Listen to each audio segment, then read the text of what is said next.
be here now. Just be here now.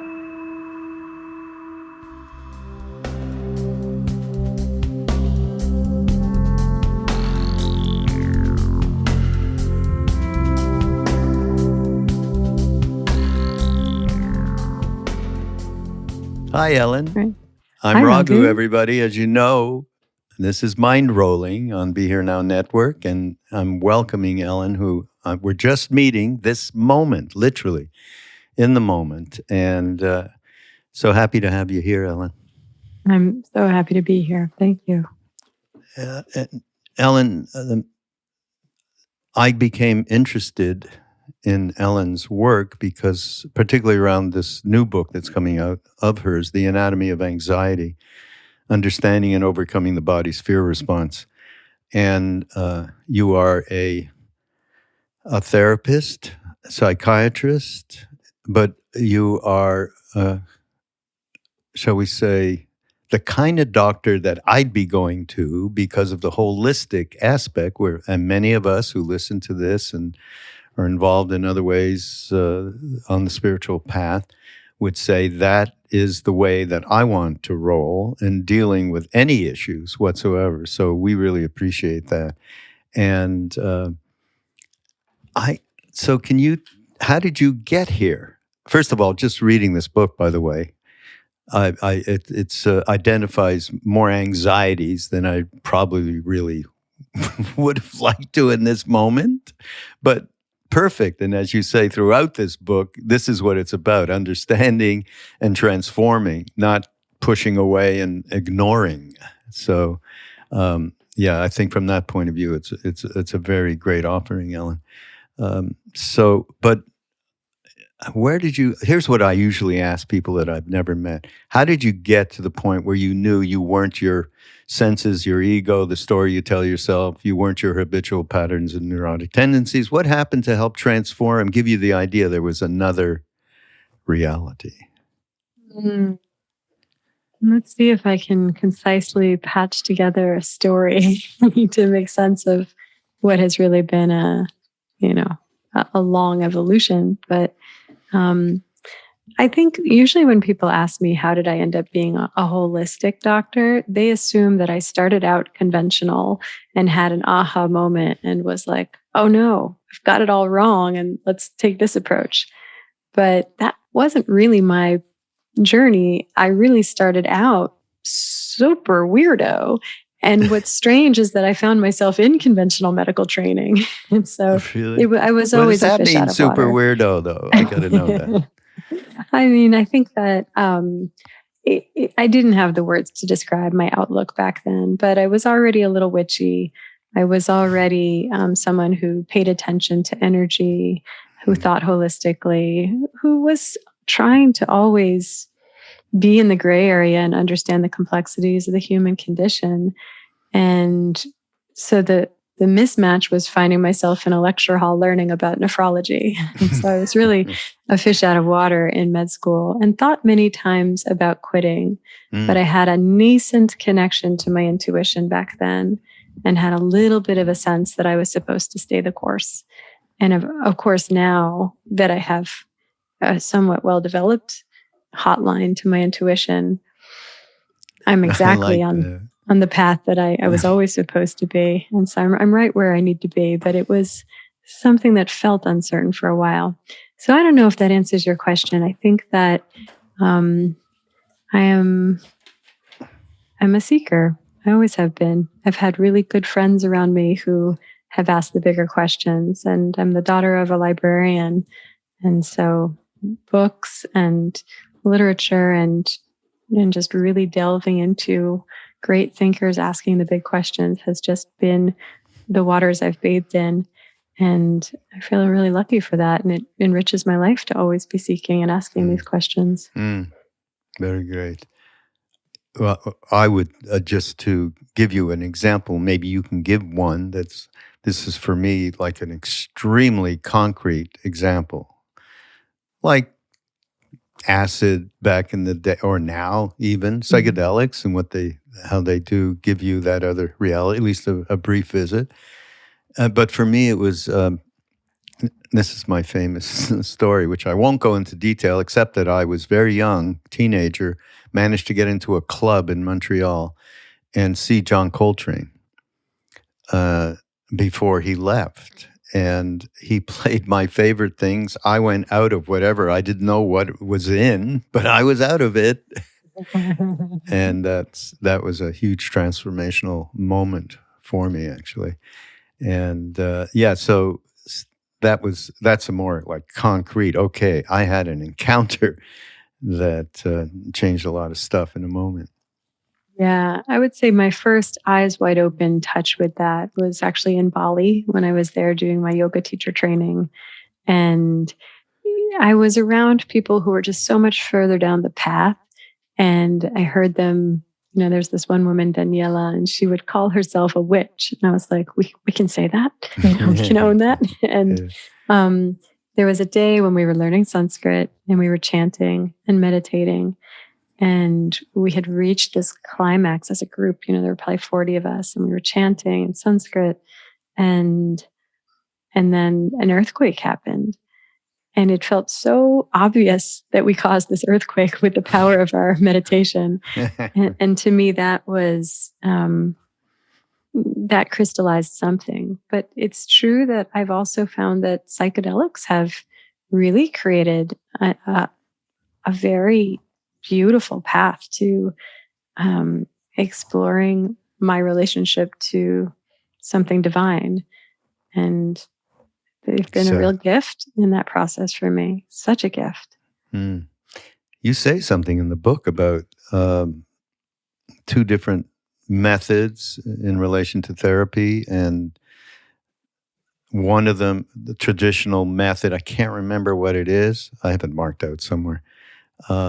Is good, but psychedelic therapy is where it's at. You said something like that, right? Probably.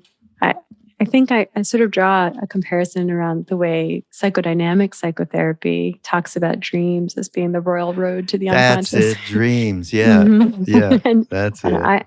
I'm for that. I love to interpret dreams. But I do find that psychedelics are like the super highway. Yeah, and that's they take what you you said, exactly. Right there. But of course, everybody, set and setting and following what Alpert and Leary put together back then is very appropriate now. I always have to put that little, fine print in there. You can't, just going out there and popping stuff ain't going to do it. In fact, can have, not such great effects. But absolutely true. We who, were doing that back in the day often, shall we say, in Ram Dass's case, often you couldn't even qualify. Often wasn't good enough, though, that's for sure. As he said, I got to the guru, Neem Karoli Baba, who was no longer not living in subject-object thing that we were used to. So it was like, what is this kind of a thing? He said, without acid, I wouldn't have been able to really get the reality of the situation. And I remember that, and when I had the same feeling. So on the other hand, he himself, who was given acid by, that story that Ram Dass gave him? I don't know that story. Again, we've told this story before, but you haven't heard it. So it's, so Ram Dass gets there. This is the first time in 1967. And everywhere he went, he had a pouch full of psychedelics, right? And sadhus would say, oh, yeah, I'd try that, and whatever happened. And he gets to Maharaji and said, you got some medicine? And Ram Dass is thinking, this older man, when maybe he needs diabetes medicine. What is he? The yogi medicine, he said. And then he got, okay, we're talking about psychedelics. So he brought some out. He put a few in. He had white lightning, the Osley acid from back in the day that was way stronger than it is right now.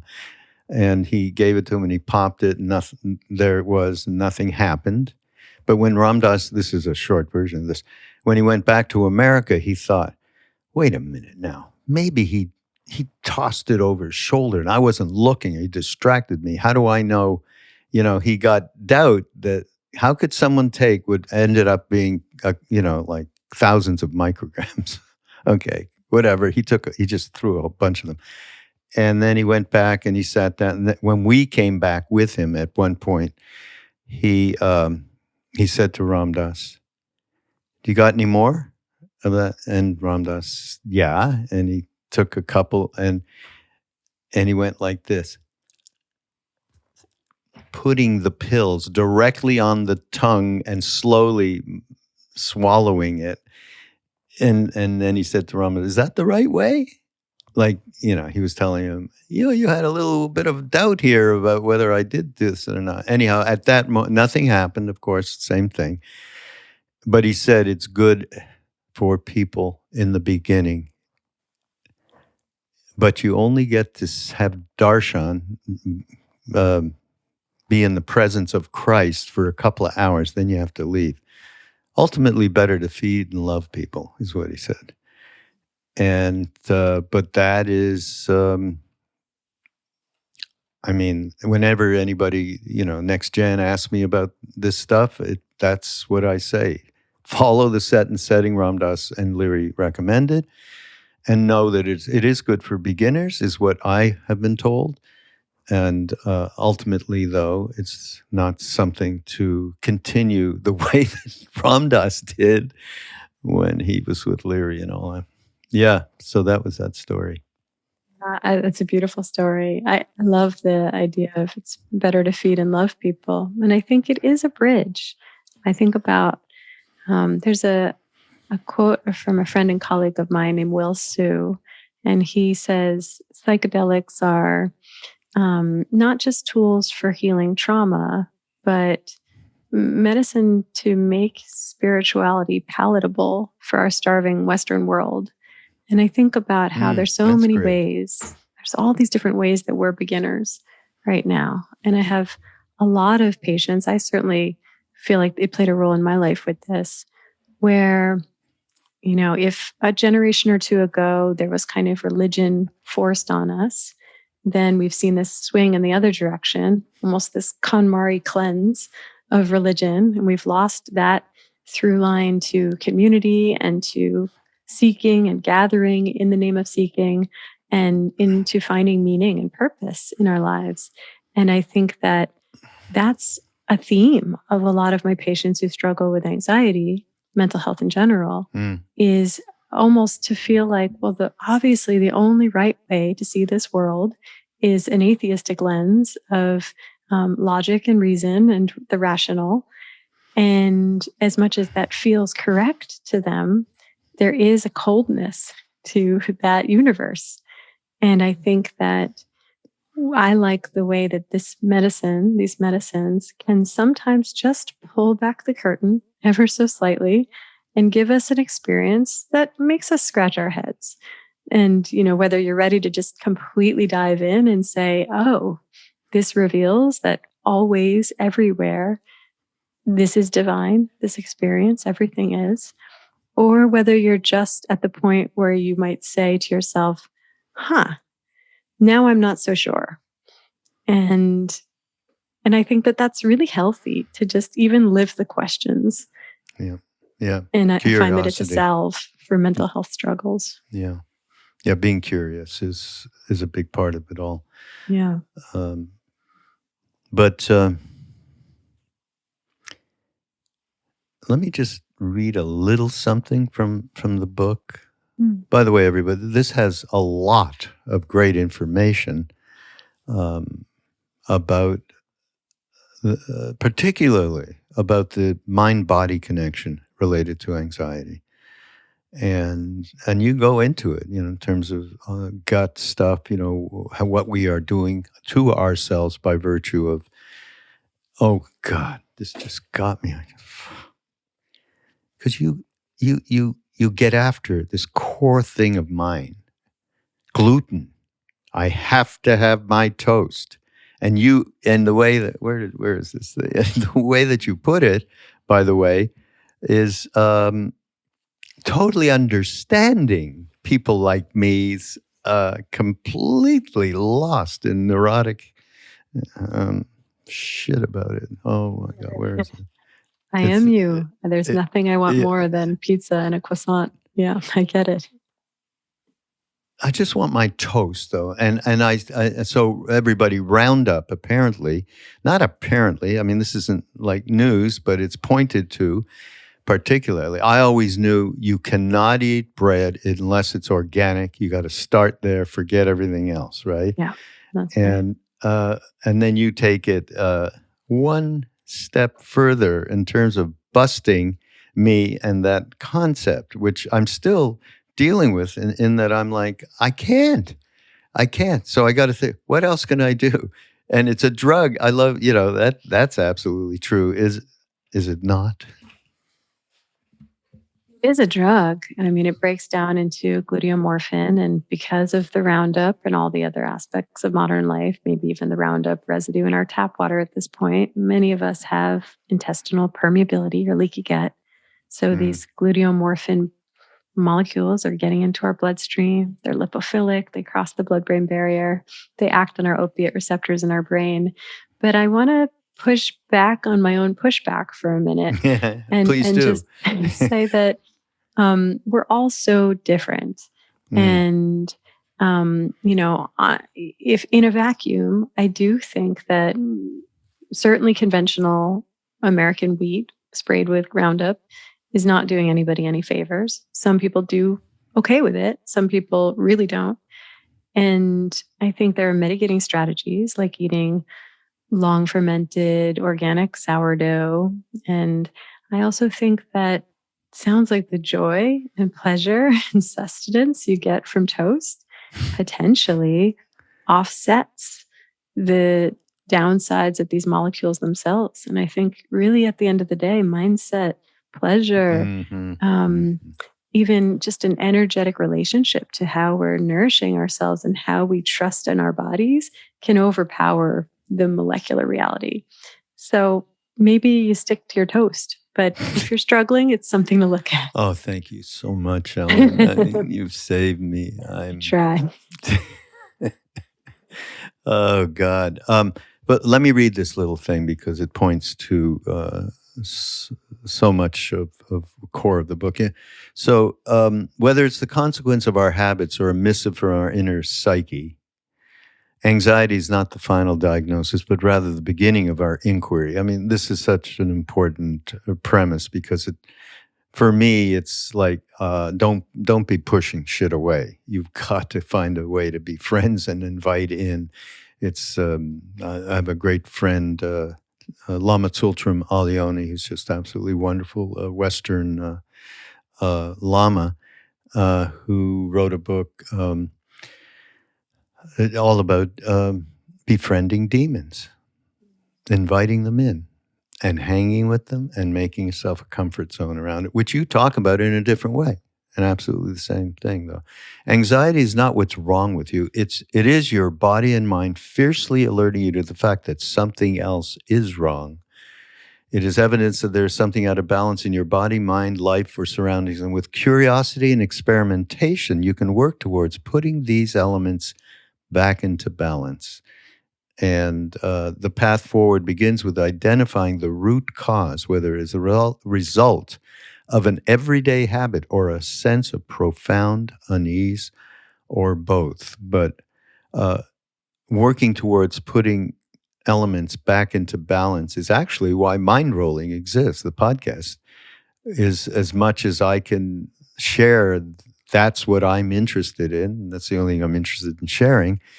It's about that, life in balance. And how do we get there? And it's in all different ways. So you address much of what it is that I believe our audience, and particularly myself, is interested in. Yeah, this is a really different paradigm for understanding mental health. And we've all come of age, been indoctrinated with the idea that mental health is a genetic chemical imbalance. It exists from the neck up. And we we think that the solution is things like medication, maybe psychotherapy, and I'm not knocking either of those things. But what I've come to recognize in my practice is that mental health is largely physical health. The brain is an organ, it's a piece of flesh like any other organ in our body. And if something is physically out of balance, you better believe that impacts the brain. And a brain out of physical balance is manifests as mental health struggles. And so it's a nice entry point. I find that it's really the low-hanging fruit is to identify the ways that we physically get out of balance and to address those directly. And then often what we think of as an identity and even a destiny in terms of our diagnoses. I am somebody with anxiety. That's my anxiety. That's the depression. We really affect to these diagnoses, but it's sometimes really up for debate once somebody has addressed underlying inflammation or gotten off the birth control pill or corrected a vitamin B12 deficiency or just fixed sleep apnea. And then what you see is someone who doesn't really meet criteria for these diagnoses ever again in their lives. And so it really calls into question, what are the underlying factors causing what we call mental health issues? Yeah. Oh, there's a great quote from the book from someone we love. Problems that remain persistently insoluble should always be suspected as questions asked in the wrong way. Only Alan Watts could come up with that. I get goosebumps every time I reflect on that quote. I love it so much. On the Be Here Now network, Alan has a show it's a show for the last year. It's been up a year. And it's that because Ram Dass and Alan Watts were good friends, actually. So, but then someone might read the book or address the book by virtue of its cover and go, well, I don't have a lot of anxiety, sometimes normal little things. And then you write, once we were able to target and eliminate the psychology, the physiological source of our distress, which you were just mentioning, we can then more directly address the deeper anxiety. Here's our true anxiety, folks. For any of you out there going, I'm cool, that arises from having strayed from a vital sense of purpose and meaning, which you started the conversation. At base, this anxiety is what it means to be human. That's my favorite thing in the whole book because it just encapsulates the reality. And Jack Cornfield, who's a good friend and has a great podcast and does retreats with us and so on.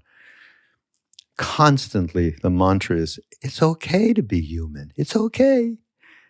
And this is what it means to be human. To know the inherent vulnerability of walking this earth, that we can lose the people we love and that we too will one day die. And Kierkegaard called it the dizziness of freedom.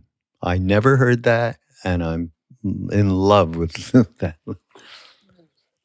This is such a central question. When I reflect on anxiety, when I reflect on the immense, profound vulnerability of being a human in this physical form, forming attachments and connections and love, this central, most important singular thing of what it is to exist. But to me, it comes to this interface around clinging. And I really connect to my true anxiety when I think about the ways that I cling to the people that I love.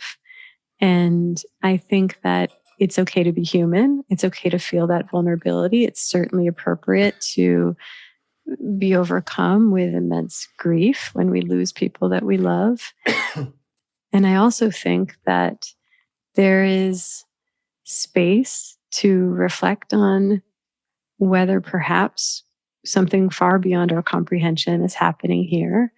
And perhaps the loss is not so absolute as we think. Yeah. And I can only ever be 70% there. at most on a good day. Yeah. But I think that even just staying with that line of questioning, I think can really help with, it gives us permission to be human and to feel that vulnerability and to feel our grief. But it also, I think, softens the experience a bit and just helps us stay, I think, hewing to a deeper truth that's also an easier way of of navigating this vulnerable life.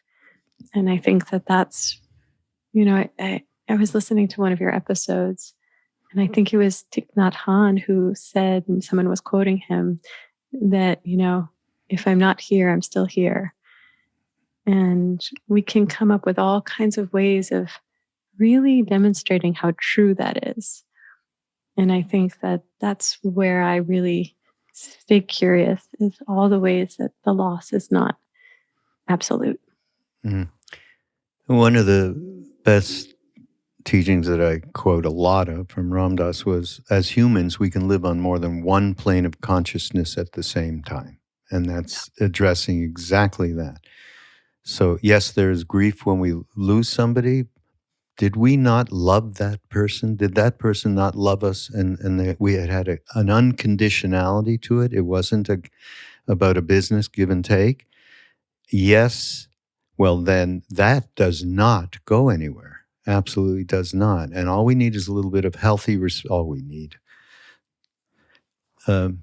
Forget that. Okay, everybody, better. I would never say that all you need, but it is good to have a little bit of respect for the mystery that we have no idea, yet through different ineffable experiences, be they psychedelics or for me, a piece of music, live music or a teacher or whatever. And then in the biggest case, of course, meeting somebody who is no longer lost in duality. And then,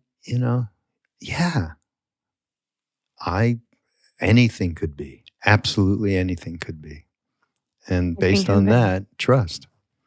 Yeah, exactly. And I love this idea of existing in two different consciousness, two different planes. I mean, I have my waking life, and I hang out with my mom, who passed away now maybe almost 6 years ago, in my dreams.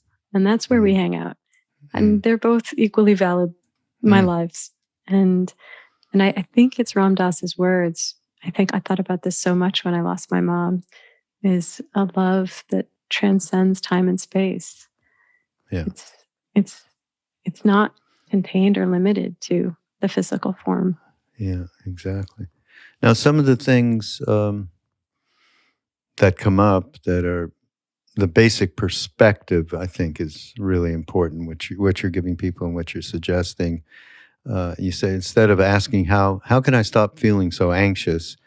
The real question is, what is my anxiety telling me? What the suffering is informing. Suffering is something it's not like you go looking for it, but it's an incredible teacher, and it brings grace, because the grace of actually bumping into what it is that is behind, underneath this unease. And of course, the big one we just talked about, which is natural for everybody and is a question everybody needs to address. What are we really talking about? How do I relate with the mystery?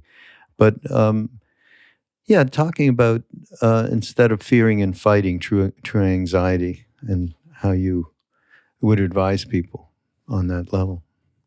Literally, we have such a relationship to comfort, climate control. We kind of think, let's keep the room at 71 degrees and not a degree too warm or too cold. And everything is instant gratification. You can have anything in a keystroke or in 15 minutes. And I think that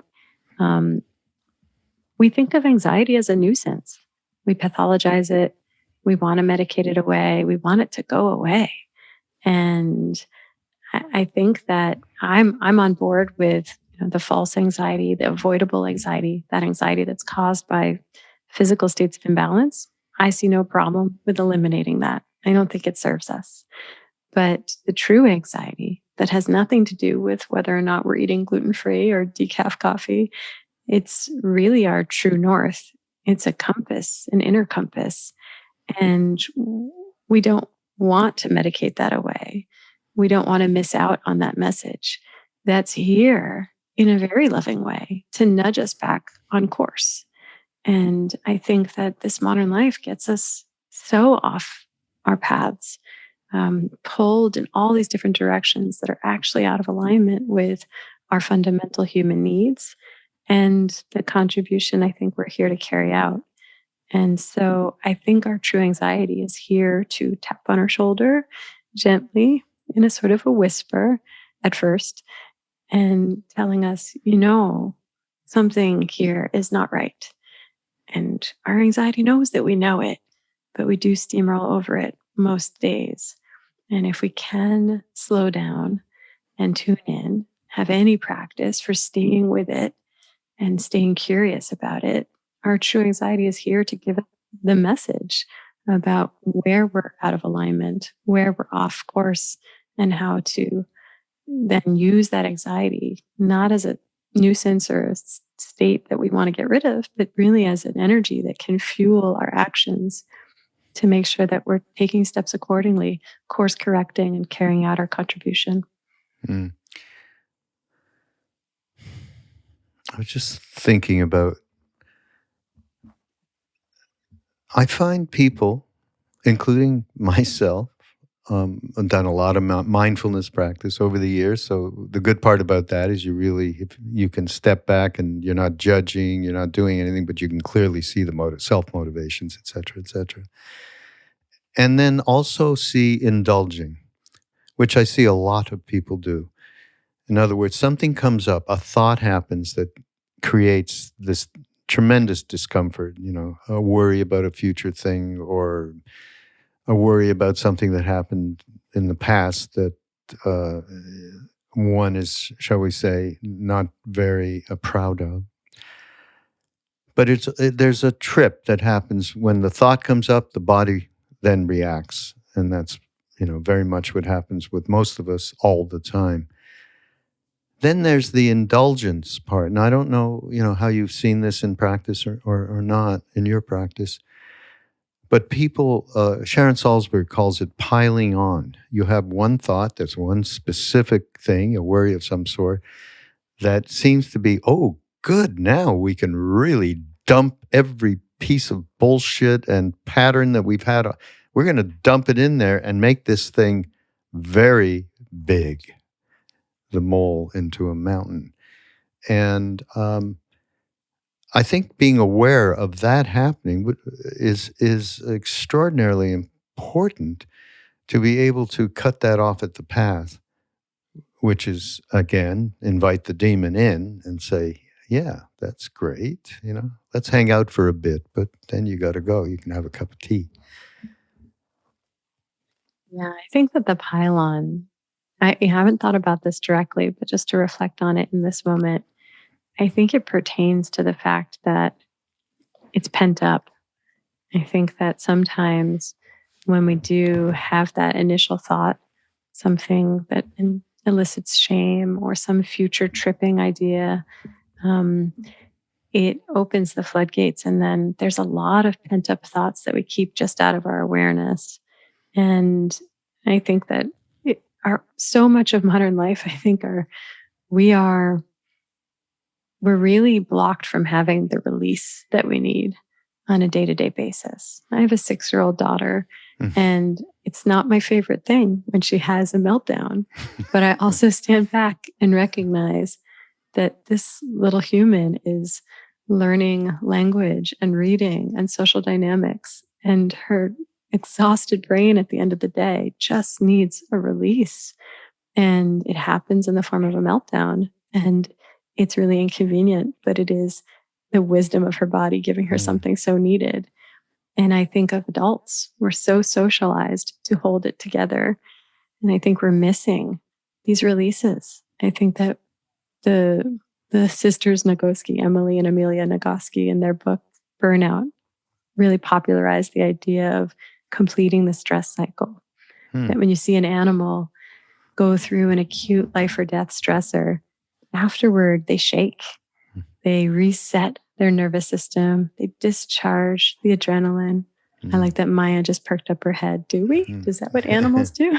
And it's they aren't blocked from giving their body that reset and that release.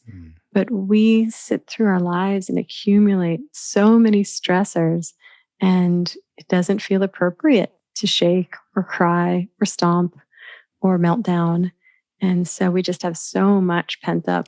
And I wonder if this is part of why, if you open up the door, so much floods and moves in there. Yeah. Although, unfortunately, these days, many people are having tantrums of one sort or another. Some self-infliction is going on, of course, much more than before the pandemic. And also real unkindness is going on, and non-caring. And so I think a lot of expression is going on in a way that's people need a good... I was thinking of sending copies of Danny Goleman's Emotional Intelligence book out to people, okay? Because a lot of that is a concern, I mean, these days. So, this is something you talk about. There's always a part of us that knows our essential truth. And the essential truth of who we are, as of late, has become a bit of a cliche, spouted so often it can sound hollow. Like almost everything else in the lexicon of, especially around spirituality or consciousness. But for my purpose, I mean this is a buried instinct that when too long ignored can make itself known as mental discomfort. And that discomfort's trying to say something to us, right? Buried instinct. You say the best way to hear the whisper of your intuition is by becoming still and quiet. It will eventually interrupt the nagging anxieties and chatter that play through your head on repeat. This is a big subject for me that I have been investigating on different podcasts and so on, which is around intuition and really getting connected. What you said, I even wrote it down. You said you now have a well-developed hotline to intuition. I love that. That's a great thing, Ellen. I mean, great way of putting some words together. But yeah, to me, so this is what my process has been around this, talking about developing trust. And the first trust is, yes, there is something else going on aside from the story that we tell ourselves and the thoughts we believe in and the patterns and all of it. And we realize that. And then, okay, through whatever means, trust starts to happen, And I use my story of first meeting Ram Dass because he was the first person who let go of everything in the first moment I met him, and it was all about what can I do for you, not who are you and what are you to me, etc., that we do on a day-to-day basis. And from there, I was led to India. I followed my intuition there that this is I mean, it wasn't a mental thing. There was no choice.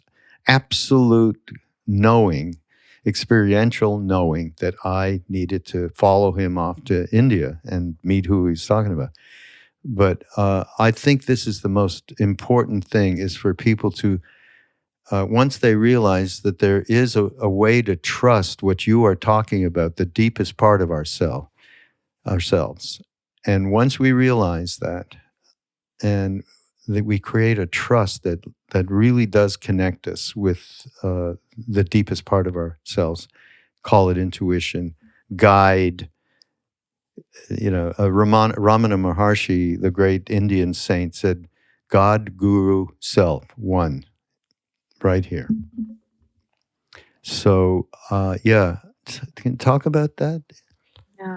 Intuition, trust. It was such a learning for me because I grew up, I think, intuiting that it was vulnerable and perhaps even kind of unsafe or unwise to be someone who sits in my intuition and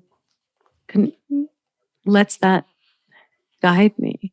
I felt like I was living in a world where what was celebrated was skepticism and rationality, and I wanted to be accepted.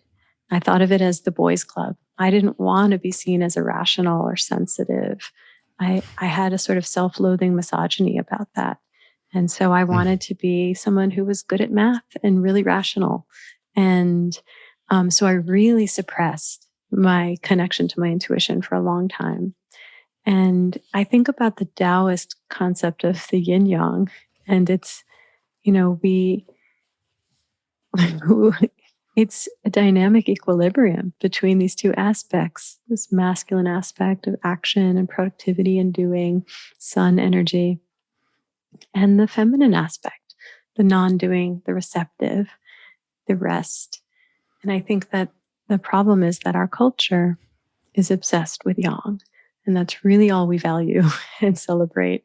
And if you catch anyone in our culture celebrating the yin, if you look beneath the surface, what you find is that we're really only celebrating the yin in service of yang. I see this in my patients. I want to start meditating so that I can be more focused at work. I want to get a good night's sleep so that I can do a good job at my presentation tomorrow morning. And so it's really just yang and yin's clothing, and it's exhausting. Oh, explain yin and yang a little bit. I'm not sure if I fully can do it service, but do it justice. But I think of yin, the dark aspect of the yin yang, as that feminine aspect, the resting, non-doing, receptive moon energy. And yang is this masculine, rational, active, doing sun energy. And they exist in dynamic equilibrium. And just as you get into a crescendo of yang, there's still a little dot of yin in there. And then it reaches a tipping point where it begins the progression of crescendoing yin, and around and so forth it goes. And I think that when it exists in dynamic equilibrium, and when we equally value both, we really thrive. I think it's the truth of nature. It's the truth of us. But we're living in imbalanced times where we celebrate the yang and we devalue the yin. And so for me, my journey to intuition was to start to value the yin and to basically discard this idea that I belong in the boys' club, that I'm right alongside them celebrating only yang and devaluing yin. And I had to really celebrate what was irrational or feminine. And for me, it does relate to trust, because once I finally dusted off that connection to intuition and practiced how to hear it, how to trust it, how to let it guide me and steer my decisions, I've learned that it really does not lead me astray.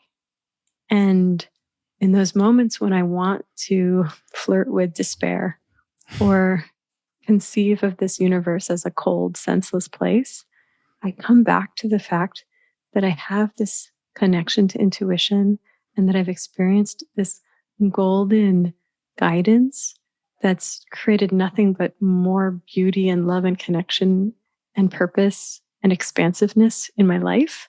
Mm-hmm. And I have to believe that this can't be such a cold and senseless place after all. If that guidance is there, I'm inclined to trust the overall experience, even when there's suffering, even when it's challenging, when things are not pretty. And I think that I come back to my connection to intuition to help galvanize that feeling of trust in whatever this is, whatever's happening here. In the mystery, yeah.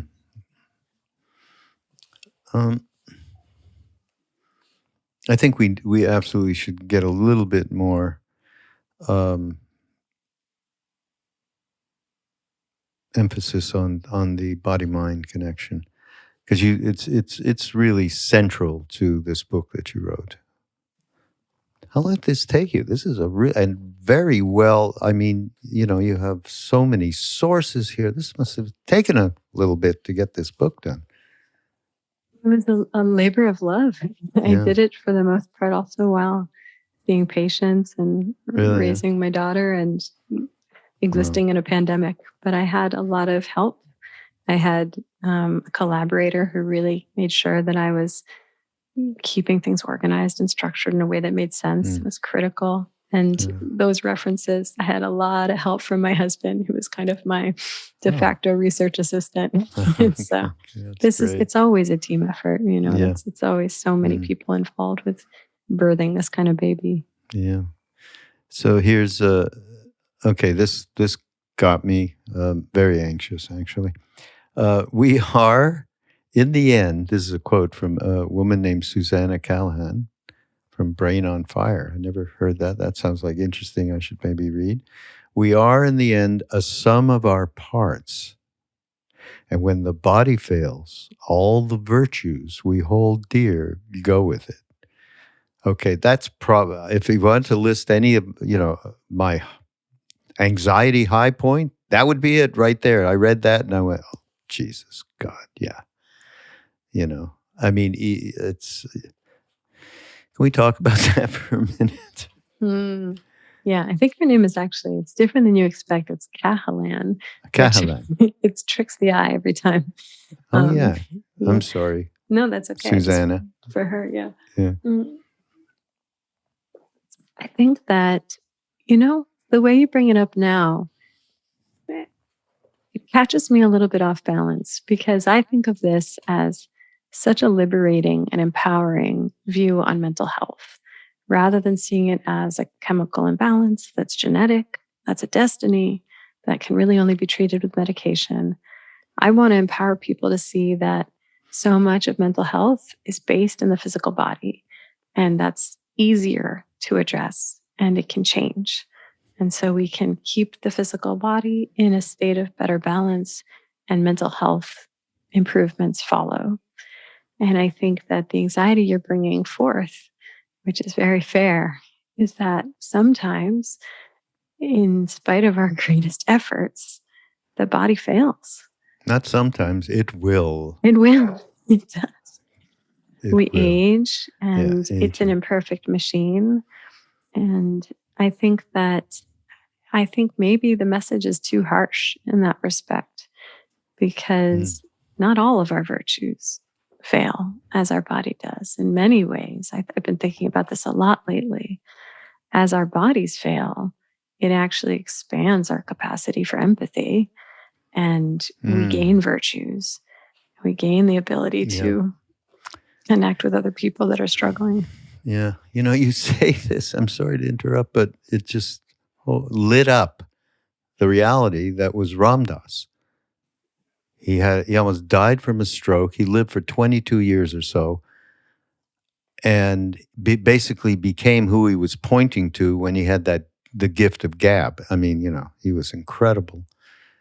And then he became the thing through that transformation, which I'm talking about. Oh God, Well, I used to say to him, Ram Dass, I couldn't handle this. Forget that. There's no way. In fact, just reading your book on aging just filled me with anxiety. I don't know if I said that to him, but because I'm doing everything you say in the book to shove off the reality and the beauty of aging.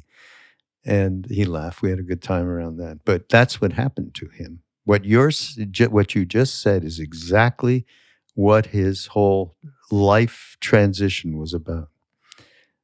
Becoming somebody it wasn't a minus, it was a plus. Can you imagine that? A stroke, half paralyzed, in a wheelchair for 22 years. And it was which is the reason for that movie, Fierce Grace. I don't know if you saw that, but of course. Yeah. So yes, thank you for reminding me of what was right in front of me for a long time. I think that especially someone in Ram Dass's position, your position, I think even my position as a psychiatrist, where I'm holding space for my patients suffering, I sometimes feel like this universe uses me as a vessel, and I go through certain things and experience losses, experience medical issues, experience sensitivities that are meant to help me apply them to other people, to apply the learnings. Yeah. And so I sometimes think, when I'm going through a miscarriage, for example, that's my experience. And I think it's really important that I have that experience because I hold space for a lot of women having that experience. Yeah. And I think that there are ways that when my body goes through something, I get learnings from it that I think it's part of my unique role here is to translate that and to help people, whether it's feel less alone or have some strategies for supporting themselves. And so it actually, it makes aging and mishaps and struggles not only feel less like something like a reality I want to resist, but it even gives it a quality of purpose. Yeah. Absolutely right on. And since we're kind of out of time, but let's close this with probably the most, in my mind, important antidote to anxiety. And it's out of your chapter, Connection is Calming. And the quote from Georges Vaillant, I'm going to say it in French because the 75 years and $20 million expended on the grant study points to a straightforward 5-word conclusion. Happiness is love, full stop. Love that. But the reality is, and you talk about it here, it's all about the relationships and the connectivity that we have in our lives with other people. We can see that we really are coming from one heart. I am just like you. The deep, His Holiness Dalai Lama says all the time, we all want to be happy. We have more in common than we do otherwise, and so on. And the ability to get together, which has been probably why so much mental health issues in the last couple of years since the pandemic, because of the isolation and so on, is profound. And it's part of what we at the foundation, Love, Serve, Remember Foundation, try to do in terms of getting people together. And it's been online mostly, but now, praise God, we're going to be able to go out and have retreats. Here's the book, by the way, everybody. I have all these crazy things because Anatomy of Anxiety, and it'll be, this is on YouTube, there'll be all the show notes will describe how to be in touch with Ellen and her website, and the book is coming out next month, I believe. And thanks so much for being, we could do, 3, 4, 5 of these around. This book has so much great material, Ellen. Thank you. Thank you so much. And I just want to reinforce, community really is, if there's one salve to anxiety, it's connection. And the pandemic hasn't made that any easier, but we have to prioritize it and get back. Yeah, very much so. Thank you for having me. Thank you for being here. Everybody, this is Mind Rolling on Be Here Now Network. Go to BeHereNowNetwork.com. And I won't list the incredible array of wonderful podcasters, teachers, thought leaders that is up there, including Alan Watts, by the way. And thanks again, everybody. We'll see you next week. Bye-bye. Bye, Al.